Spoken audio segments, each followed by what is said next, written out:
Hello guys, welcome back to the channel and welcome back to elite wrestling. तो guys finally इस week का AEW diamond special grand slam show हो चुका है खत्म, जिस शो के ऊपर हमें AEW की तरफ से कुछ बहुत ही बढ़िया मैचेस के साथ केनी ओमेगा और डेनियल ब्रायन का एक ड्रीम मैच भी देखने को मिला है, जिस सबके बारे में आज इस वीडियो के अंदर हम बात करने वाले हैं और जानने वाले हैं कि इस वीक के AEW diamond special grand slam show के ऊपर क्या हुआ। तो गाइस ये सब बातें जानने के लिए ये वीडियो एकदम आखिर तक देखना और ऐसे ही AEW कंपनी से रिलेटेड हर एक न्यूज, रूमर और अपडेट और AEW कंपनी के हर एक शो का रिव्यू पाने के लिए हमारे चैनल को सब्सक्राइब करना मत भूलना। और अगर आप AEW कंपनी के हर एक न्यूज, रूमर और अपडेट हमारे चैनल के ऊपर वीडियो आने से पहले जानना चाहते हैं तो ऊपर आए हुए कार्ड के ऊपर क्लिक कर हमारी ये वीडियो देखकर हमारे चैनल के एप्लीकेशन डाउनलोड करना मत भूलना, क्योंकि गाइस हमारे चैनल के ऊपर आने वाला पूरा कंटेंट आपको सबसे पहले हमारे चैनल के एप्लीकेशन के ऊपर जानने को मिलता है। इसीलिए ऊपर आए हुए कार्ड के ऊपर क्लिक कर हमारी ये वीडियो देखकर हमारे चैनल के एप्लीकेशन डाउनलोड करना मत भूलना। और हाँ, अगर आप इंडिया के अंदर AEW सुपरस्टार्स की मर्चेंडाइज खरीदना चाहते हैं तो आप ऊपर आए हुए कार्ड के ऊपर क्लिक कर आप हमारी ये वीडियो देखकर आप इंडिया के अंदर AEW सुपरस्टार्स की मर्चेंडाइज खरीद सकते हैं। और हाल ही में हमारे शॉप AEW इंडिया के ऊपर एक और नई मर्चेंडाइज लॉन्च हुई है, जो किसी और के नहीं बल्कि ब्रांड डेनियल्सन की है। जो टी शर्ट इंडिया के अंदर खरीदने के लिए ऊपर आए हुए कार्ड के ऊपर क्लिक कर हमारी ये वीडियो देखकर शॉप AEW इंडिया के ऊपर जाकर AEW सुपरस्टार्स की टी शर्ट इंडिया के अंदर खरीदना मत भूलना। पर एक और आखिरी बात कि वो वीडियो काफी पुरानी वीडियो है, इसीलिए अगर आपको उस वीडियो के अंदर मेरी बात करने का तरीका थोड़ा सा अजीब लगा तो गाइस उसके लिए सॉरी।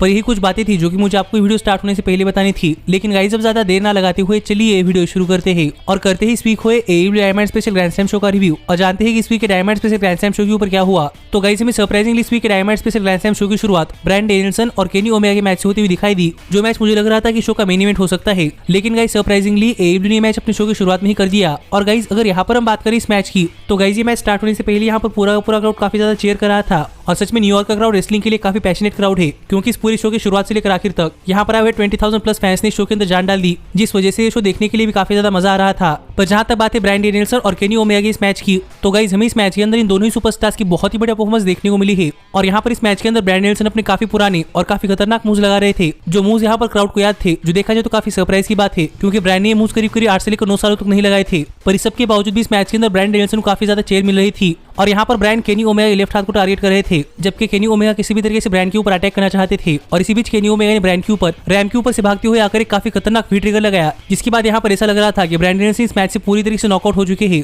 लेकिन इसके बावजूद भी हमें इस मैच के अंदर डेनियल ब्रायन की बहुत ही बढ़िया परफॉर्मेंस देखने को मिली है। और एक टाइम के लिए हमें इस मैच के अंदर केनी ओमेगा की तरफ से डेनियल ब्रायन के ऊपर टॉप रोप से स्नैप सुप्लेक्स देखने को मिली, जो देखा जाए तो इस मैच की एक बहुत ही बढ़िया मोमेंट थी। पर गाइस इन बहुत ही बढ़िया मूव्स के बाद जब ये मैच अपने क्लोजिंग मोमेंट्स के अंदर पहुंचा तब हमें इस मैच के अंदर इन दोनों सुपरस्टार्स की तरफ से बहुत ही बढ़िया बैक एंड फोर्थ एक्शन देखने को मिला, जहां पर ब्रायन डेनियल्सन ने केनी ओमेगा के वन विंग्ड एंजल को रिवर्स किया। और यहाँ पर केनी ओमेगा ने भी ब्रायन डेनियल्सन का रनिंग रिवर्स कर ब्रायन के ऊपर काफी तगड़ा पावर बम लगाया। और एक टाइम के लिए केनी ओमेगा के ऊपर बेल लॉक लगाकर ब्रायन डेनियल्सन ने मैच जीतने काफी करीब पहुंच चुके थे। लेकिन गाइस जैसा कि मैंने आपसे कहा था वैसे ही मैच एक टाइम लिमिट ड्रॉ के अंदर खत्म हुआ और एक लंबी 30 मिनट तक चली हुई इस मैच के अंदर ब्रायन डेनियल्सन और केनी ओमेगा कोई नहीं जीत पाया। लेकिन गाइस ये मैच सच में एक बहुत ही बढ़िया मैच था, पर इस मैच का रिजल्ट नहीं आया। ये देखकर ब्रायन डेनियल्सन काफी ज्यादा गुस्से में थे और यहाँ पर ब्रायन ने केनी ओमेगा पर अटैक करना स्टार्ट कर दिया, जो देखकर यहाँ पर एलीट आ गई। और यहाँ पर आकर एलीट ने ब्रायन डेनियल्सन और केनी ओमेगा को सेपरेट किया, जिसके बाद यहाँ पर एडम कोल और यंग बक्स ने ब्रायन डेनियल्सन के ऊपर ट्रिपल सुपरकिक्स लगाई, जो देखकर यहाँ पर जुरासी एक्सप्रेस और क्रिश्चियन केज ब्रायन डेनियल्सन को बचाने के लिए आ गई। और इसी ही मैच और इस सेगमेंट खत्म हुआ, जो देखा जाए तो एक बहुत ही बढ़िया मैच था। और गाइस मुझे तो ये मैच बहुत ज्यादा पसंद आया है। और अगर आपने भी मैच देखा है तो गाइस आप मुझे कमेंट करके बताइए कि आपको ये मैच कैसा लगा। लेकिन इसके बाद इस वीक के डायमंड शो के ऊपर सीएम पंक आ गए और यहाँ पर बात करते हुए सीएम पंक ने कहा कि अच्छा वो सीएम पंक इस वीक के डायमंड शो के ऊपर रेसल नहीं कर रहे, क्योंकि ब्रायन डेनियल्सन और केनी ओमेगा इस मैच को फॉलो करना काफी मुश्किल होता। पर आगे बात करते हुए सीएम पंक ने कहा कि दोबारा से न्यूयॉर्क के अंदर काफी अच्छा लग रहा है। पर सीएम पंक यहाँ पर खुशी से न्यूयॉर्क के अंदर आना चाहते थे, लेकिन सीएम पंक गुस्सा होकर न्यूयॉर्क के अंदर आए हैं,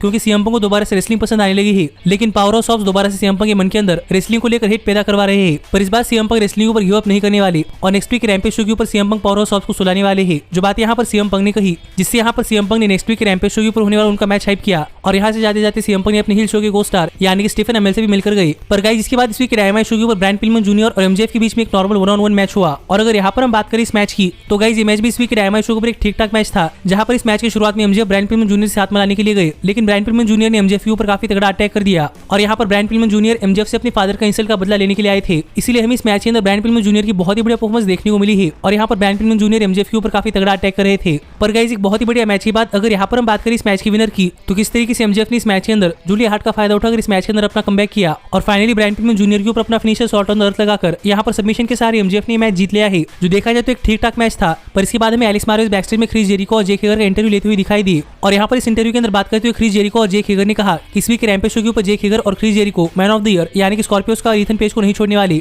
और इस वीक के रैम्पेज शो के ऊपर मैन ऑफ द ईयर को हराकर क्रिस जेरिको और जेक हेगर ये प्रूव करने वाले हैं कि डैन लैम्बर्ट एडब्ल्यू कंपनी का दोनों डिजर्व नहीं करते और डैन लैम्बर्ट को दोबारा से अपने एमएमए स्टार्स को लेकर फिर एक बार एमएमए के अंदर लौटना चाहिए। पर अगर डैन लैम्बर्ट एडब्ल्यू कंपनी नहीं छोड़ते तो फिर क्रिस जेरिको और जेक हेगर मिलकर डैन लैम्बर्ट के क्लाइंट्स के खिलाफ एक एमएमए मैच रसद करने के लिए रेडी है, जो बात यहाँ पर क्रिस जेरिको ने कही। पर इसके बाद हमें इस week dynamite special grand slam show के ऊपर कोडी रोड्स मैलेकाई ब्लैक को फेस करते हुए दिखाई दिए। और गाइस अगर यहाँ पर हम बात करें इस मैच की तो ये मैच इन दोनों सुपरस्टार्स के बीच में हुए पहले मैच से एक बहुत ही बढ़िया मैच था और हमें इस मैच के अंदर भी इन दोनों ही सुपरस्टार्स की बहुत ही बढ़िया परफॉर्मेंस देखने को मिली है। और इस मैच की शुरुआत से मैलेकाई ब्लैक कोडी रोड्स के ऊपर काफी तगड़ा अटैक करने के लिए जा रहे थे, लेकिन यहाँ पर कोडी रोड्स मैलेकाई ब्लैक के पैरों के ऊपर अटैक कर रहे थे, जिससे कि कोडी इस मैच के अंदर बने रहे। और एक टाइम के लिए हमें इस मैच के अंदर एक बहुत ही बढ़िया स्पॉट देखने को मिला कि जब कोडी रोड्स रिंग के बाहर थे तब ब्रैंडी रोड्स ने रिंग के अंदर आकर मैलेकाई ब्लैक के सामने बैठकर मैलेकाई ब्लैक को एक मिडिल फिंगर दिखाई, जो देखकर मैलेकाई ब्लैक डिस्ट्रैक्ट हो गए और इसी का फायदा उठाकर कोडी रोड्स ने इस मैच के अंदर अपना कमबैक किया। और गाइस देखा जाए तो एक हील टैक्टिस है, लेकिन कोडी रोड्स ने इस टैक्टिस का इस्तेमाल किया और सरप्राइजिंगली यहाँ पर कोडी रोड्स के लिए भी थोड़े फार बूज हो रहे थे, जबकि कोडी रोड्स एक फेस सुपरस्टार है। पर गाइस इस सब के बावजूद जब फाइनली मैलेकाई ब्लैक कोडी रोड्स के ऊपर अपना फिनिशर स्पिनिंग किक लगाने के लिए गए तब कोडी रोड्स ने किस तरीके से रिवर्स कर दिया, लेकिन जब मैलेकाई ब्लैक ने दोबारा से कोडी रोड्स के ऊपर अपना फिनिशर लगाया तब कोडी से नहीं बच पाए और सरप्राइजिंगली कोडी रिंग के बाहर चले गए, जो देखकर मैलेकाई ब्लैक कोडी रोड्स को रिंग के अंदर लाने के लिए गए। पर आखिरकार ब्लैक ने सोचा क्योंकि उन्हें यहाँ पर काउंट आउट विक्ट्री ली जाए, पर कोडी रेफरी के 10 गिनने से पहले रिंग के अंदर आ गए। पर जब मैलेकाई ब्लैक ने कोडी को पिन किया तब कोडी रोड्स के काफी करीब थे और इसके बाद कोडी ने इस मैच के अंदर अपना कमबैक किया और कोडी ने मैलेकाई ब्लैक के ऊपर अपना फिनिशर लगाया, लेकिन फिर भी मैलेकाई ब्लैक ने यहाँ पर किक आउट कर दिया, जो देखकर आर्न एंडरसन एप्रोन के ऊपर खड़े हो गए। और यहाँ पर आर्न एंडरसन का एक स्पॉट था, लेकिन गाइस सरप्राइजिंगली आर्न एंडरसन खुद से एप्रोन के ऊपर से स्लिप हो गए, जो देखने के लिए काफी फनी मोमेंट थी। पर गाइस यहाँ पर आर्न एंडरसन दोबारा से एप्रोन के ऊपर खड़े हो गए क्योंकि वो यहाँ पर कोडी को गाइड कर रहे थे,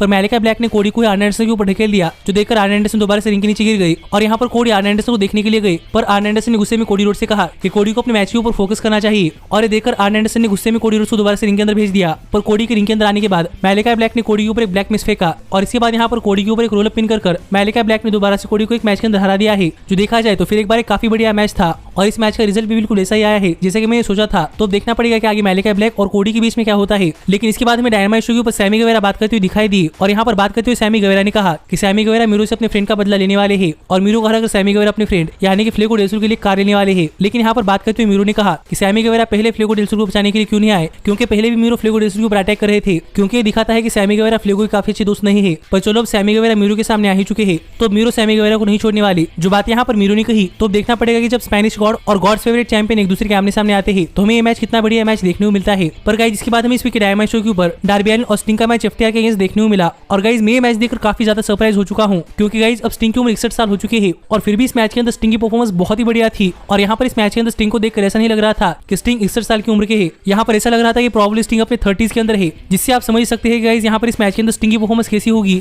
और सरप्राइजिंगली स्टिंग ने ही मैच स्टार्ट किया था, इसलिए स्टिंग इस मैच के अंदर डोमिनेट कर रहे थे, लेकिन जब डार्बी एलिन को इस मैच के अंदर टैग मिला तब इस मैच का मोमेंटम एफटीआर की तरफ चला गया। पर जब फाइनली यहाँ पर डार्बी एलिन ने स्टिंग को एक हॉट टैग दिया तो फिर एक बार हमें इस मैच के अंदर स्टिंग की बहुत ही बढ़िया परफॉर्मेंस देखने को मिली और एक टाइम के लिए स्टिंग एफटीआर के दोनों मेंबर्स के ऊपर स्टिंगर स्लैश लगाने के लिए गए। पर सरप्राइजिंगली टेली ब्लैंचेट ने कॉर्नर के अंदर एक स्टील चेयर फंसाई थी, पर स्टिंग उस स्टील चेयर के ऊपर कूदने से बच गई और फाइनली यहाँ पर टेली ब्लैंचेट के ऊपर अटैक कर स्टिंग ने डैक्स आउट के ऊपर अपना फिनिशर स्कॉर्पियन डेथ लॉक लगाया और देखकर कैश व्हीलर डैक्स आउट की मदद करने के लिए आ गए। पर डार्बी एलिन ने कैश व्हीलर के ऊपर अपना फिनिशर कॉफिन ड्रॉप लगाया, जिससे कैश व्हीलर इस मैच से आउट हो गए और डैक्स आउट भी सबमिशन सहन नहीं कर पाए और यहाँ पर डैक्स आउट ने टैप आउट कर दिया, जो मैच एक बहुत ही बढ़िया मैच था। और गाइस ये मैच ऐसा मैच था जो कि इतना बढ़िया होगा ये मैंने कभी प्रीडिक्ट नहीं किया था, जो देखकर मैं तो काफी ज्यादा सरप्राइज हूँ। और कहना पड़ेगा कि स्टिंग अभी इस तरीके से रेसल कर रहे हैं जैसे कि स्टिंग अपने 60s के अंदर नहीं बल्कि अपने 30s के अंदर है, जिस पर आपका क्या कहना है आप मुझे कमेंट कर बताइए। लेकिन इसके बाद एएम ने इस वीक रैम्पेज शो और नेक्स्ट वीक डायनामाइट शो के लिए कुछ मैच एडवर्टाइज किए, जो मैचेस कौन से है जानने के लिए आप ऊपर आए हुए कार्ड के ऊपर क्लिक कर हमारे चैनल के एप्लीकेशन के अंदर जाकर आर्टिकल पढ़ सकते हैं। पर गाइस इस सब के बाद फाइनली यहाँ पर टाइम हो चुका था इस वीक के डायनामाइट शो के मेन इवेंट का, जहाँ पर AEW women's world heavyweight champion doctor Britt Baker अपनी AEW women's world heavyweight championship challenge Ruby Soho के अगेंस्ट डिफेंड कर रही थी। और गाइस ये देखकर काफी अच्छा लगा कि इस वीक के डायनामाइट शो के मेन इवेंट के अंदर एडब्ल्यू ने केनी ओमेगा और डेविन ब्रायन का मैच नहीं बल्कि एक women's world heavyweight championship match रखा, जिससे कि आप समझ सकते हैं कि एडब्ल्यू कंपनी के अंदर चैंपियनशिप मैचेस की वर्थ होती है। पर अगर यहाँ पर हम बात करें इस मैच की तो गाइस फिर एक बार ये मैच एडब्ल्यू के डायनामाइट शो के ऊपर एक बहुत ही बढ़िया मैच था, जहाँ पर हम रूबी सोहो और डॉक्टर ब्रिट बेकर इन दोनों की इस मैच के अंदर बहुत ही बढ़िया परफॉर्मेंस देखने को मिली है।